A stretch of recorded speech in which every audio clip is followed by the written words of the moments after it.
मामले में सख्त कानून के खिलाफ जारी ट्रक ड्राइवरों की देशव्यापी हड़ताल खत्म हो चुकी है। गृह मंत्रालय के हस्तक्षेप के बाद ट्रांसपोर्टरों ने इसे खत्म करने का फैसला लिया। 2 जनवरी की शाम को केंद्रीय गृह सचिव अजय भल्ला ने कहा कि फिलहाल कानून को लागू नहीं किया जाएगा। इस हड़ताल के खत्म होने से लोगों को बड़ी राहत मिली है, क्योंकि इसकी वजह से कई राज्यों में सप्लाई चेन बुरी तरह से प्रभावित हुई थी और कई जगहों पर पेट्रोल और डीजल की किल्लत हो गई थी। हड़ताल के दूसरे ही दिन सरकार तुरंत एक्शन में आई और गृह सचिव अजय भल्ला ने 2 जनवरी को all India motor transport Congress के एक प्रतिनिधि मंडल के साथ बैठक की, जिसके बाद ऑल इंडिया मोटर ट्रांसपोर्ट ने हड़ताल खत्म करने की बात कही।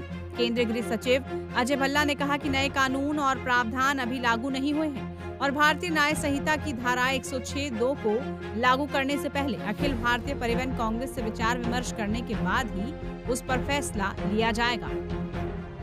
न्याय संहिता की धारा 106(2) में 10 साल की सजा तथा जुर्माने के प्रावधान के बारे में वाहन चालकों की चिंता का संज्ञान लिया तथा all India motor transport Congress के प्रतिनिधियों से आज 2 जनवरी 2024 को विस्तृत चर्चा की। सरकार ये बताना चाहती है कि ये नए कानून एवं प्रावधान अभी लागू नहीं हुए हैं।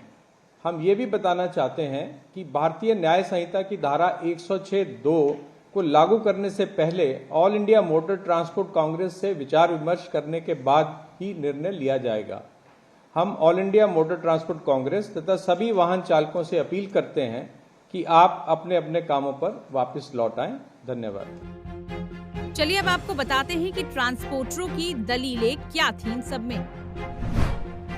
ट्रांसपोर्टरों का मानना था कि कानून बेहद सख्त है, इससे ट्रक ड्राइवर बुरी तरह से प्रभावित होंगे। जानबूझकर कोई भी एक्सीडेंट नहीं करता है। मौके पर अगर ड्राइवर पीड़ित की मदद करने रुकता है तो भीड़ उस पर जानलेवा हमला कर सकती है। इस केस की वजह से कानूनी प्रक्रिया काफी लंबी हो सकती है। जो जुर्माना 7 लाख का है वो ट्रक ड्राइवर के लिए काफी ज्यादा है। कई बार मौसम संबंधी कारणों की वजह से भी एक्सीडेंट होते हैं। वहीं सरकार इस हिट एंड रन कानून को लेकर ये दलीलें दे रही थी। इस कानून को सुप्रीम कोर्ट के दिशा निर्देश के मुताबिक बनाया गया है। अगर कोई हादसा होता है और मौके पर ही घायल की मदद की जाती है तो 80% घायलों की जान बच जाती है। वाहन चालक जिम्मेदार बने।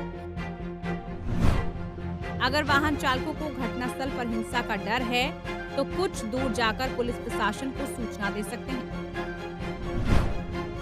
सरकार ने दलील दी कि इन कानून में पुलिसिया मनमानी पर भी रोक के प्रावधान है। 2 जनवरी को ट्रक चालकों की हड़ताल के चलते मध्य प्रदेश, दिल्ली, यूपी, बिहार, गुजरात समेत देश के कुछ राज्यों में आम जनजीवन बुरी तरह से प्रभावित रहा था। इस दौरान ट्रक और बस चालक सड़कों से दूर रहे, जबकि ईंधन की कमी की आशंका के बीच कई शहरों में पेट्रोल पंप पर लोगों की भारी भीड़ देखने को मिली। बस टर्मिनल और राजमार्गों पर भी लोग फंस रहे हैं। यूपी के मैनपुरी में तो पुलिस और ट्रक ड्राइवरों के बीच जबरदस्त झड़प भी हो गई थी। इसके बाद पुलिस को आंसू गैस के गोले भी दागने पड़े थे। टाइम्स नाउ भारत डिजिटल की रिपोर्ट।